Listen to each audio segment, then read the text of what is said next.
Pozdrav, dragi đaci!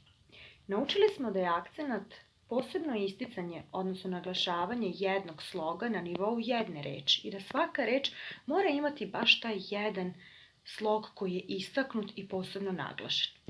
Takođe smo u prethodnoj lekciji naučili da odredimo mesto akcenta, odnosno da odredimo slog koji je posebno naglašen. A sada je vreme da napravimo razliku u kvantitetu, odnosno u dužini trajanja akcenta, jer znamo da postoje dugi i kratki akcenti. Mi ćemo se danas koristiti određenim grafičkim oznakama koje, zapamtite, nisu pravi akcenatski znaci. Dakle, nisu prave grafičke oznake za akcente, već će nam danas samo poslužiti u današnjoj lekciji da označimo dužinu trajanja, da li je dug ili kratak akcentovani slog. Dakle, koristit ćemo se tim specifičnim oznakama samo u ovoj situaciji. Kao što smo rekli, koristit ćemo određene grafičke oznake za duge akcentovane slogove, to će biti ova linija, i za kratke akcentovane sloge, to će biti ovaj znak.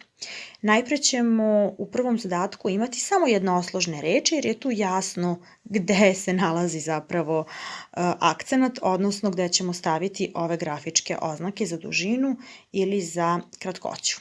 Dakle, da vidimo, imamo ovako date sledeće reči. Bol. Pazite kako izgovaram. Da li izgovaram bol ili bol?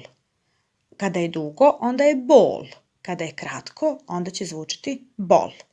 Naravno da će biti dug akcentovani slog i stavit ćemo ovu oznaku za dužinu. Bol. Sledeća reč je dlan. Kako sam izgovorila? Da li kao dlan ili kao dlan?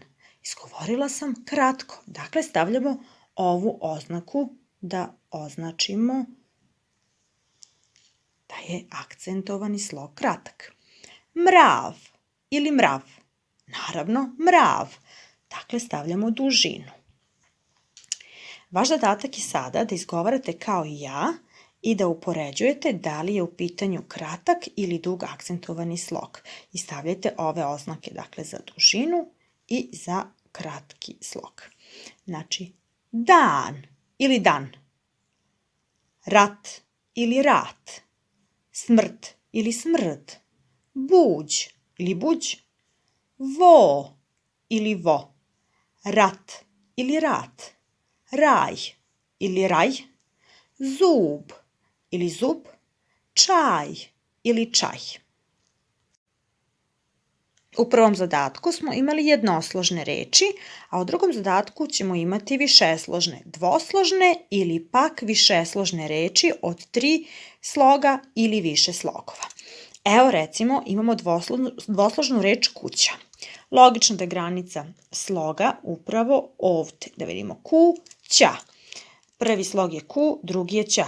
Mesto akcenta je isključivo na prvom, zato što drugi slog koji je poslednji u dvosložnoj reči ne može biti akcentovan. Znači, znamo za akcentsko pravilo da poslednji slog nikada ne može biti akcentovan.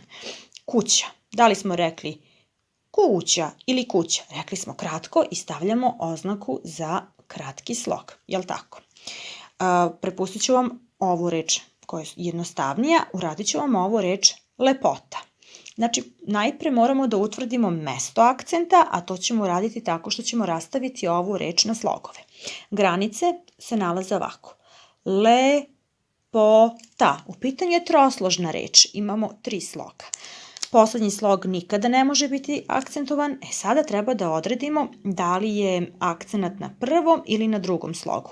Lepota, lepota ili pak lepota. Lepota. Očigledno da je ovo akcentovani slog, ovaj drugi, lepota. Akcenat je iznad o. Da li je sada kratko ili dugo ovo o? Da vidimo. Lepota ili lepota. Lepota. Očigledno da je kratak. Stavljamo znak za kratak akcentovani slog. Idemo dalje. Recimo, uradit ću vam ovu reč. Imenovati. Imenovati. Koliko imamo slogova? 1, 2, 3, 4, 5 slogova. Dakle, petosložna reč. Isključujemo poslednji slog koji nikada ne može biti akcentovan i sada da probamo da izgovorimo, odnosno posebno naglasimo svaki slog. Imenovati, imenovati, imenovati, imenovati, imenovati, imenovati. Dakle, imenovati, prvi slog izgleda da je najpravilnije kad se izgovori ovako, da je naglašen. Imenovati. Da li je sada kratak ili dug? Imenovati ili imenovati. Očigledno da je kratak. Stavljamo ovaj znak, dakle. Da vidimo još nešto. Recimo, mogla bih da vam uradim ovu reč. Prodavac. Prodavac. Dakle, prodavac. Trosložna reč. Isključujemo poslednji slog. I sada vidimo. Prodavac. Prodavac. Očigledno da nije prodavac, ali zato jeste prodavac. Prodavac.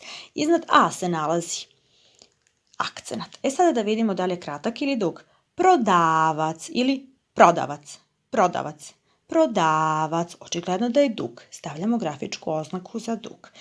Vaš zadatak je da ostale primere uradite po istom principu. Dakle, najpre da rastavite reči na slogove i utvrdite mesto akcenta, a onda označite da li je u pitanju dug ili kratak akcentovani slog, upravo koristeći ove grafičke oznake koje smo koristili u prethodnom zadatku. Dakle, majka, ja ću vam samo izgovoriti. Majka, nositi, jedinica, osloboditi, izjednačiti, upotrebljavati, kapetan, dići, život, jabuka. Srećno!